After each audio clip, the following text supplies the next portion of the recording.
There is only one enormous chip, therefore there are no problems with memory locality or caching.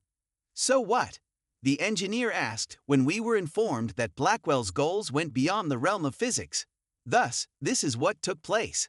Thus, the Blackwell chip is this. As of right now, general-purpose computers has been around for 60 years. We have benefited from Moore's law, an amazing phenomena, for the past 30 years. Hardware might continue to advance in an architecturally compatible manner without requiring changes to the software. Since then, it has served as the foundation for every industry. However, we now understand that CPU scaling has peaked. Moore's law is no longer a free pass. We can no longer afford to do nothing with software and hope that technology will keep improving our computing experience, lowering prices, and spreading its advantages. We founded our company to speed software so that we could benefit from tackling ever greater issues. We envisioned that acceleration would be advantageous for some applications. That accelerating advantage is similar to Moore's law. We have the advantages of accelerated computing to actualize that capability for applications that were not feasible or feasible to execute with general-purpose computing.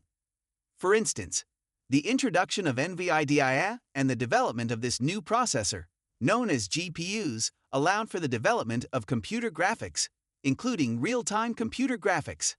However, we believe that accelerated computing could have a much greater influence in the long run. There isn't a magical processor that can speed up everything, since if it did, it would simply be referred to as a CPU. You must completely rethink the computer stack, including the algorithms and underlying architecture, and link it to applications on top in successive domains. We have taken this QDA architecture from one industry after another, but computer graphics is just the beginning. We are accelerating a lot of significant industries now. In order to create the computing of the future through classical quantum hybrid computing, KTHO is essential to simulation, computer-aided engineering, quantum computing, semiconductor manufacturing, and computational lithography. We can speed up the application by 20, 30, and 50 times in each of these various libraries. Naturally, it requires a software rewrite, which is why it has taken so long. To speed up those applications for their domains, we have had to collaborate with the industry, our ecosystem, software developers, and customers in each of these areas. Modulus is teaching AI the fundamentals of physics, so that it can not only anticipate the next word, but also the next fluid dynamics or particle physics moment, and so on. Naturally, the democratization of artificial intelligence, as we know it, was made possible by QDN, one of the most well-known application libraries we have ever developed. It seems like accelerated computing is employed everywhere, because these acceleration libraries now span so many different disciplines. But the reason for this is that we have used this design in so many different domains that we have covered almost every sector. The tipping point for accelerated computing, or CUDA, has now been reached. Naturally, our software development process was the first item to change. The software development process is the foundation of our industry. The method used to create that software, which we'll refer to as Software 1.0, involved having programmers write algorithms or functions that would execute on a computer and be applied to input data in order to forecast a result. Someone would write computer-run algorithms in Python, C, Fortran, Pascal, or C++. It produces output when input is applied to it. Very conventionally, we had a good understanding of the computer model, but that method of creating software has been appended. Machine learning, which uses a computer to analyze the correlations and patterns of vast amounts of observed data in order to essentially learn the function that predicts it, has replaced coding. Through the use of machines to learn the predicted output that would result in such a function, we are effectively creating a universal function approximator. As a result, glancing back and forth between Software 1.0, which was coded by humans, and Software 2.0, which uses machine learning. Take note of the software's author. The computer is presently writing the software. The model is then inferred once training is complete. After that, you use that function as the input. These models, deep learning, computer vision, and voice understanding, have evolved into input neural networks that run on the GPU and are now able to forecast given new, unseen input. Additionally, we have progressed from coding to machine learning, from software development to artificial intelligence, and from CPU preferential software to neural networks that p. At first, we were developing GPUs that would fit into a PCI Express card. These days, a GPU looks like this. Yes, thank you. This is Blackwell, a huge system that was created to analyze data on a huge scale in order to find patterns and links and understand the significance of the data. This is the biggest innovation in recent years. We now understand how words, numbers, pictures, pixels, films, chemicals, proteins, amino acids, fluid patterns, and particle physics are represented or have meaning.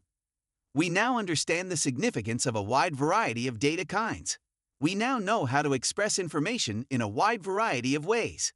We can transfer it to another modality in addition to having grasped its meaning. The translation of English to Hindi, the translation of a large body of English text into other English, summarization, the conversion of pixels to images, image recognition, words to pixels, image generation, images, videos, and words to captioning, the conversion of words to proteins, which are used in drug discovery, and the conversion of words to chemicals, which allows us to study data at enormous scales, are all excellent examples. The Blackwell GPU is obviously necessary to construct the Blackwell system, but 7 more chips are also needed.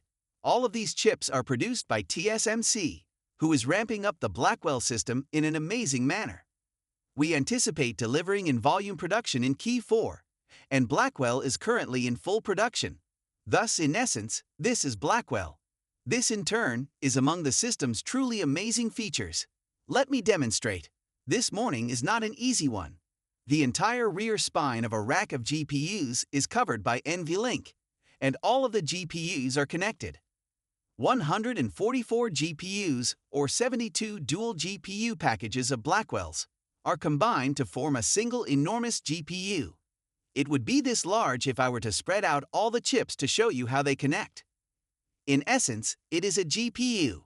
However, as it is obviously impossible to construct GPUs that big, we divide it into the smallest possible pieces, which are the most cutting-edge technologies and reticle limits, and then we connect them using NVLink. This is the backbone of NVLink. All of the GPUs that are linked are visible to you. All of these GPUs are connected by that quantum switch. Spectrum-X on top. This switch is one of the most sophisticated switches ever created, and it is connected to everything else if you would want Ethernet. Together, these elements now symbolize Blackwell. After that, it launches the underlying program. If you would like any other changes, please let me know. Be 20,127. I think investors will be surprised by the size and length of the investment in AI. The major ARMS dealers below that, in my opinion, are Nvidia, Broadcom, Marvell, and TSMC or ARM, as well as semi-equipment players or testing firms like Advantest and Teradyne. This AI investment cycle, in my opinion, has a lot of legs.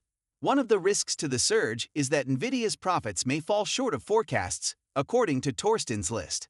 According to him, the likelihood of that happening is 90%.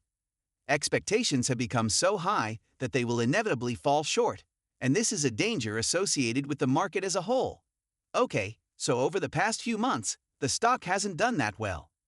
What if I told you that Nvidia might have already factored it in at 31 times forward earnings? By the way, did he state that there was a 90% probability that Nvidia would be disappointed with the price? To date, the stock has increased 178%. I understand. And it's off, as you just said. Additionally, it is 31 times anticipated earnings, as I just indicated. He may be correct, but the trajectory is crucial in this case. Given what we've been told about the demand for the chips, can we really believe that Nvidia will be disappointed in the upcoming quarter, which is currently underway? I don't. But if he's implying that there may be disappointment by the end of the year, that's a long period, and maybe I believe the 90% is too high. To be quite clear, though, I don't believe there is a good explanation for Nvidia's disappointing earnings this quarter or the following. Earnings growth is the biggest risk for 2025, in my opinion. The S&P's annualized earnings growth rate over the past 10 years is 8%. What is the general consensus for 2020 -15, 14, 14.8%? we're here this morning. That's a lofty goal that you must sort of reach. Given that the MAG 7 is declining from 55 to 20, I believe that earnings represent the largest risk. If you consider the MAG 7 as a whole, the number of decelerating units is some. That's reasonable.